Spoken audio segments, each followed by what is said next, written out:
आंध्र प्रदेश के तिरुमला के लड्डू विवाद जो चल रहा था उससे हट के कल शाम को वहां के मुख्यमंत्री चंद्रबाबू नायडू ने एक विवाद दूसरा मुद्दे को उठाया, जिसने उन्होंने कहा है कि क्रिश्चियन कम्युनिटी के लोग जो तिरुमला तिरुपति देवस्थानम में वहां पर नौकरी कर रहे थे और कई साले घोटालों को लेकर भी उन्होंने बात किया। इसके ऊपर बात करने के लिए हमारे साथ माधवी लता जी है, उनसे बात करेंगे। मैडम, कल जो चंद्रबाबू नायडू साहब ने उठाया था, कई दिनों से आरोप आया था पिछले सरकार पे कि टीटीडी में क्रिश्चियन कम्युनिटी के लोग को अपॉइंट किया गया है, जो नॉन बिलीवर्स है उनको चेयरमैन के तरह भी वहां पर पोस्ट पे बिठाया गया है। इसको कैसा देखते हैं आप?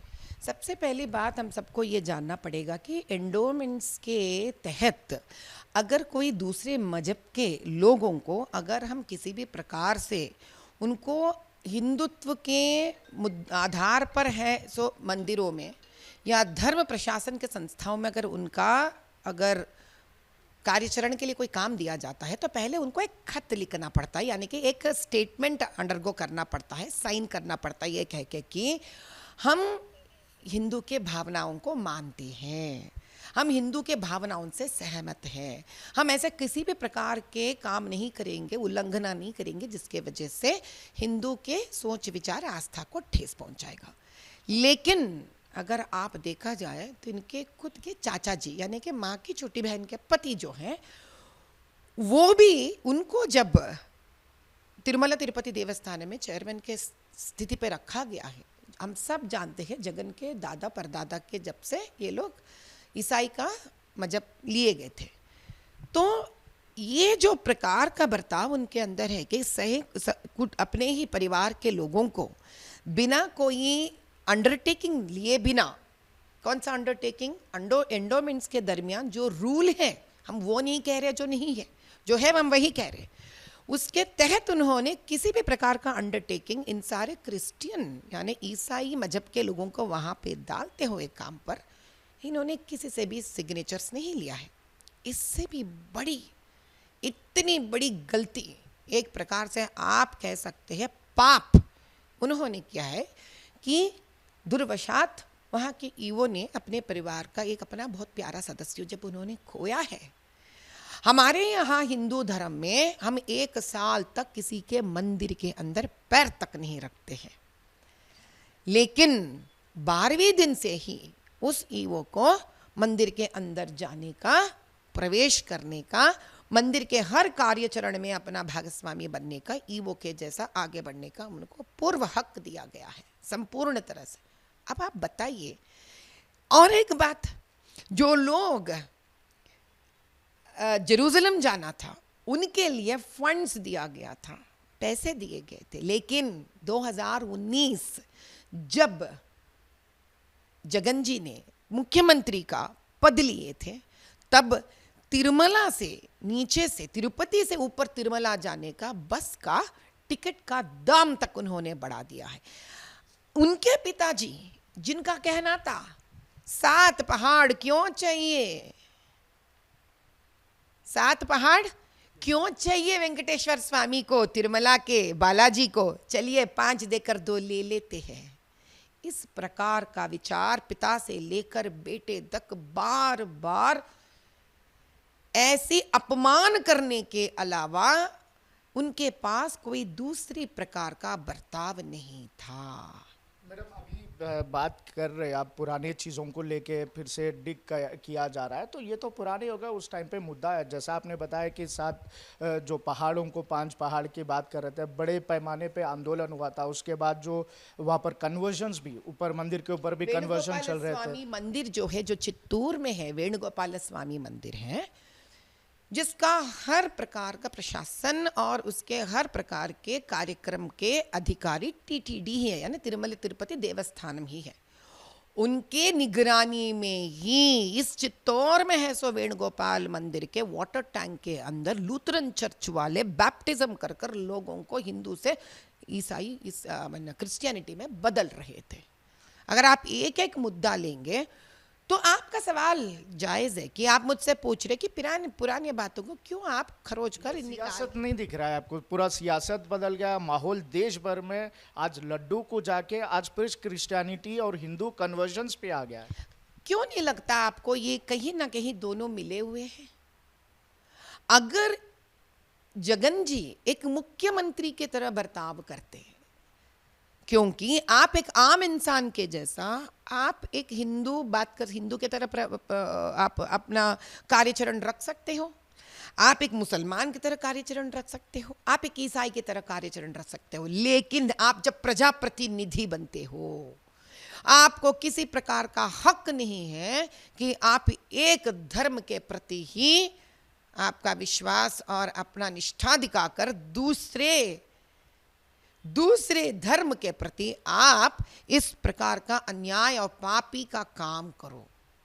अब मैं आपसे एक सवाल पूछती हूं, अगर आज चंद्रबाबू नायडू जी मुख्यमंत्री बनकर आए हैं, काफी उन्होंने हिम्मत कर हम सबको पता है वो छोटी मोटी हिम्मत नहीं है जिसने उन्होंने की है, हिम्मत कर आज लड्डू के बारे में बाहर नहीं निकालते तो हम सबका क्या होता? नहीं, ये लड्डू का जो आप बात कर रहे हैं, ये 2024 से 18 तक जो चंद्रबाबू नायडू जी उस टाइम के मुख्यमंत्री थे, उस टाइम पे भी कई सारे ऐसे बात निकले थे जहां पर क्वालिटी ऑफ घी में कुछ ऐसा ऊपर नीचे हुआ था तो वापस भिजाया गया था। इस तरह के तो रेगुलरली चलता है मंदिर में, जो भी क्वालिटी सही नहीं है तो फिर उसको वापस भिजाया जाता है। तो फिर ऐसा पहले से ही चलता था, तो अभी फिलहाल इस तरह की माहौल बना के पॉलिटिकलाइज करने की क्या वजह हो सकती? भैया, जब चंद्रबाबू नायडू जी का प्रशासन था, कोई भी एक व्यक्ति जो एक सप्लायर से पहले बातचीत हो जाती है, उस बातचीत में कौन से दाम पर इनकी बातचीत हुई है और कितनी पुरानी बात है, इस मुद्दे का बहुत बहुत अहमियत रखता है। लेकिन आप सालों भर, कम से कम देखिए, आप चंद्रबाबू नायडू जी के प्रशासन के समय वापस तो भिजाए गए हैं, लेकिन इनके प्रशासन पे आप बताइए, आप एक आम इंसान के जैसे, एक आम आदमी के जैसे मैं आपसे पूछती हूँ, कहीं 320 रुपए में गाय का घी मिल सकता है क्या? कोई बना सकता है? अगर खुद के गाय है तब भी नहीं बना सकते आप। देसी गाय तो अब ये मार्केट में 1000 रुपए के ऊपर ही मिल रहा है। वही तो कह रही हूँ, देसी गाय का घी 1800 के कम आप नहीं खरीद पाओगे। फिर अभी जो सरकार बीट करी है वो तो 400-500 रुपए में ही बीट करी। वही अभी फिलहाल अब चंद्रबाबू नायडू जी का हमारा तक सुनने में आया है कि मद्रास से, कहीं से, तमिलनाडु से 1200 का घी आ रहा है। लेकिन अब आप एक बात बताइए, आम आदमी भरोसे के साथ निकल जाता है। अगर जगन के समय में 320 रुपए को घी आ रहा है, ये कैसा पता चलेगा आम आदमी को? कैसा? हम कोई भी रहने दीजिए, हम ऐसा सुबह से लेकर रात तक ये पॉलिटिशियंस, पॉलिटिकल पार्टी के जो इंचार्जेस है, जो सीएम है, लोगों से आप वोट से लेकर जीत कर आप हर जगह पर गफला कर रहे हैं, इसका सोच करके इंसान तो मर ही जाएगा ना। सुबह से लेकर रात तक हम किसी को वोट देकर जिताते हैं क्योंकि हम आराम से, इत्मीनान से अपने जीवन को आगे लेके जा सके। मैडम, ये मैं आपको रोकना चाहता हूँ, 1400 मेट्रिक टन का घी हर 6 महीने को एक बार यहाँ पर मंदिर के लिए लिया जाता है। तो यहाँ पर इतना बड़ा क्वांटिटी में जो घी ले रहा है, उसीलिए उसका दाम कम है। 320 रुपये मिला था, अभी तो 400 रुपये से टीडीपी सरकार भी अभी फिलहाल टीटीडी का ट्रस्ट है, अभी वो खरीद रही है बोल रहे, मतलब सिर्फ 100 रुपये का फ़र्क आ रहा है। जहाँ पर देसी गाय की बात करते हैं 1800 रुपये, 1000 रुपये, एकदम हाई क्वांटिटी में जब लेते हैं तो कम हो रहा है। इस तरह की बातें भी वाईएसआरसीपी से सुनने में आ रहा है। भैया, मैं एक ही बात आपको बता सकती हूँ कि एक काम करते हैं, वाईएसआरसीपी जी के जो पार्टी के अधिनेता के समय में जिस घी की परचेस किया गया है, खरीदा गया है, एक ऐसा ओपन फोरम लगा देते हैं जहाँ पे उन लोगों को, हमको पूरा डिटेल्स देने के लिए बताइए, देसी गाय का दिन का खर्चा कितना है खाने के लिए, और उसका 1 महीने में कितना एक देसी गाय का पालन पोषण में लगता है, और वो कितने लीटर देसी गाय देती है, सिर्फ गाय का, और वहाँ से इनको घी बनाने में, ट्रांसपोर्ट करने में, एम्प्लॉयज़ के तनख्वाह और इनके प्रॉफिट निकालने के बाद 320 रुपये कैसे आते हैं, ये बाहर निकालने के लिए बोल देंगे बस। ठीक है ना, आप बोल दीजिए, हम भी गृह संभालने के गृहिणी हैं, हम भी, तो हमारे लिए भी अच्छी बात है, हम सीख लेते हैं। क्योंकि जब हम लोग घर में घी बनाते हैं, हमारे लिए ये इंफ्रास्ट्रक्चर की प्रॉब्लम नहीं रहती है, हमको टैक्स भरने की इश्यू नहीं रहती है, हम लोग के एम्प्लॉयज़ की तकलीफ नहीं रहती है, हम स्वयं अकेले एक बना लेते हैं तब भी हमारे लिए अगर ये दाम बना, लेकिन आपको इन सब के बावजूद भी आपको 320 बना, तो ओपन कर देते ना, स्प्लिट दिखाने के लिए बोलिए, कॉस्ट ऑफ प्राइसिंग दिखाने के लिए बोलिए, कौन सा मटेरियल कहाँ से आ रहा है जिसकी वजह से आपको 320 में आ रहा है। यह तहकीकात होना ही पड़ेगा, अभी यह तहकीकात होना ही पड़ेगा। और हम आज के मुख्यमंत्री चंद्रबाबू नायडू जी जिस सच्चाई को बाहर लेके आए हम उसके साथ हैं। भैया जब हम बात कर रहे हैं हम कोई राजनीतिज्ञ के जैसे बात नहीं कर रहे हैं, क्योंकि हमारा जन्म हिंदू के प्रति, हिंदू के जैसा हुआ है और आज तक हमने ये जुल्म लेते ले हिंदुओं के प्रति और हिंदू धर्म के प्रति और सनातन धर्म के प्रति।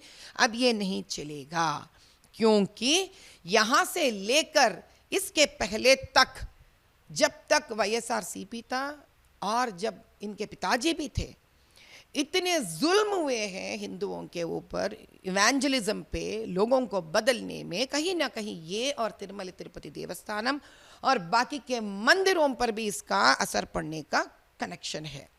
आप पिठापुरम में देखिए, मंदिरों में मूर्तियों को उड़ा दिया गया है। आप अंतर्वेदी में जाइए, 65 साल की एक रथ को जलाया गया है। आप विजयनगर में जाइए, कोदंड रामस्वामी रामचंद्र जी का सर उड़ाया गया है वहां पे एक मूर्ति का। तो इस प्रकार के जो काम वो लोग करते आए, लेकिन उसके प्रति वाईएसआरसीपी का किसी भी प्रकार का कोई भावना नहीं था। ये सब चीज़ों में तो हिंदुओं के भावना ठेस पहुँचाए, ये सब चीज़ तो मैं मानता हूँ, मगर अभी जो फिलहाल का हालात है क्योंकि आंध्र प्रदेश में फ़िलहाल में कुछ चीज़ें बदलते हुए नज़र आ रही है कि law and order situation control में आ रहा है। कुछ ही दिन हुआ है, पर पहले तो आपको तो पता ही है किस तरह की माहौल था वहाँ पर, एकदम अचला मचली हो रहा था। तो अभी सिचुएशन कंट्रोल में आ रहा है। इस तरह की कंट्रोवर्सी से लेके कहीं फिर से झगड़ा, पंचायत, इस तरह के होने के चांसेस भी है। तो इसको किस तरह से देखना चाहिए, इसको पॉलिटिकलाइज नहीं करना है, किसको कैसा इसको एक प्रॉपर वे में ले जाना चाहिए? भैया सबसे बात तो मैं यही कहती हूँ कि चंद्रबाबू नायडू जी एक मुख्यमंत्री के तहत उन्होंने एक सच्चाई को बाहर निकालकर उन सारे वोटर्स के प्रति, सारे हिंदुओं के प्रति उन्होंने अपना निष्ठा दिखाई है। क्योंकि ये बात छुपाएंगे आप जितने ही आगे बढ़कर, उतना ही हमारे प्रति एक विद्रोह की चर्या किया जैसा है। गलत नहीं, ये सच्चाई हमारी है, ये हमको जानने का हक है। तो ये मुख्यमंत्री अपने पास नहीं रख सकते हैं, तो इनका पहली ये बाहर निकालने में उन्होंने अपना निष्ठा दिखाई है। चंद्रबाबू जी ने जिस निष्ठा उन्होंने दिखाई है, कम से कम उसके वजह से हमको प्रायश्चित करने का मौका तो मिला है ना। आप बताइए, आज वो अगर बाहर नहीं निकालते तो तिरुमला में जो प्रायश्चित महायज्ञ हो रहे हैं फिर पुनः पवित्र करने के लिए, तो क्या वो हो पाते? अब आप ही देखिए, हम निकल पड़ रहे हैं 26 और 27 2 दिन तिरुमला को, कि हम ऊपर जाकर पैदल चल के जाने वाले हैं। चंद हिंदू भक्त को साथ लेकर जा रहे हैं, भजन करते जाने वाले हैं। वहाँ आम आदमी के जैसे लाइन में जाकर स्वामी का दर्शन कर कर, ये हमारा एक क्षमा प्रार्थना खत है जो हम सभी से लेकर उस हुंडी में डालकर वेंकटेश्वर स्वामी को हम अपना क्षमा प्रार्थना का मांग कर रहे हैं। एक 2 लाइन हम पढ़ के सुनाएंगे। इस खत में क्या है? क्षमा के लिए प्रार्थना, हे भगवान बालाजी कृपया मेरा सिर काट दे और मेरे पापों को क्षमा करने के लिए ऐसे अपने चरणों में रखे। भगवान बालाजी, आपके पवित्र नाम का जाप करने मात्र से ही मैं कठिनाइयों से मुक्ति हो जाती हूँ और मुझे समृद्धि का आशीर्वाद मिलता है। मैंने आपकी असीम दया का दुरुपयोग करके एक अक्षमय पाप किए हैं। मेरे भगवान बालाजी कृपया मुझे क्षमा करें। भगवान बालाजी, तिरुमला लड्डू आपका पवित्र प्रसाद आपके रखवाले के रूप में छिपे हुए दुष्ट पापियों द्वारा जानबूझकर अपवित्र किया गया है। मैं इस घोर अपवित्रता के प्रति अंधा था। भगवान बालाजी कृपया मुझे क्षमा करें।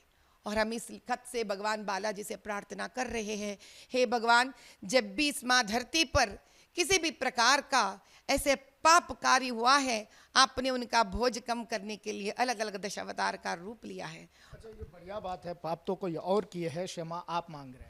क्योंकि इस धरती में हम भी आज ठहरे हुए हैं जिस धरती पे ये पापी ठहरे हुए हैं। क्या प्रहलाद ने उस घोर पाप का भागस्वामी बने या ना बने, उसका दुख तो भागस्वामी हो गया है, उसका शिक्षा उनके पे सर पे गया। उनको भी कई प्रकार के ऐसे घोर काम उनके प्रति हुए हैं। इसी प्रकार के जैसे उनके ऊपर सांप डाले गए हैं, उनको ऊपर से नीचे फेंका गया है, उसी प्रकार का तो हमको भी इस लड्डू खाना पड़ा और हमको देखना पड़ा। कम से कम प्रहलाद के ऊपर हुए अत्याचार, यहाँ तो हमारे बालाजी के ऊपर, हमारे वेंकटेश्वर स्वामी के ऊपर भी तो अत्याचार हुआ। और हमारा क्या कर्तव्य बताइए? जिंदगी भर हम क्या बालाजी के पास जाकर, वेंकटेश्वर स्वामी तिरुपति में जाकर अपने खुदगर्जी के लिए, अपने परिवार के लिए हम तो वरदान मांगते हैं? क्या जब उनके प्रति इतने बड़ी भयानक काम हुआ है, हम एक हिंदू होने के नाते हमारा जिम्मेदारी बनता है कि हम इस दीक्षा लेकर प्रायश्चित लेकर इस खत को लिखकर उनके हुंडी में डालकर क्षमा प्रार्थना करें। क्योंकि पाप जानबूझकर या अनजाने में हुआ फिर भी पाप पाप ही होता है। इसीलिए हम उनसे मांगना चाह रहे हैं कि सिर्फ हमको पवित्र ही ना बनाए, इन जैसे लोग पापी जो इस प्रकार का प्रसाद उनको चढ़ा सकते हैं, इन जैसे पापी जो भी हो वो अपने हिंदुओं को दूसरे मजहब में बदलने के हर प्रयत्न करते हैं, इन जैसे पापी जो हमारे हिंदू धर्म के देवालयों को इस्तेमाल कर कर उनके मजहबों का पैसे भिजवा कर उनका तरक्की के लिए सोचते हैं, इन जैसे पापी जो हमारे हिंदू धर्म को सर्वनाश करना चाह रहे हैं, उनके प्रति वो उग्र लक्ष्मी नरसिंह अवतार उठाना पड़ेगा हमारे बालाजी वेंकटेश्वर स्वामी को, और इनका खत्म करना ही पड़ेगा। ये है माधवीलता जी का कहना। आगे खबरों के लिए देखते रहिए न्यूज नेशन। मैं हूँ राजकिरण बतला, कैमरा पर्सन सूर्या के साथ हैदराबाद से। न्यूज नेशन अब व्हाट्सएप पर खबरों के ताजा अपडेट के लिए न्यूज नेशन के इस क्यूआर कोड को स्कैन करें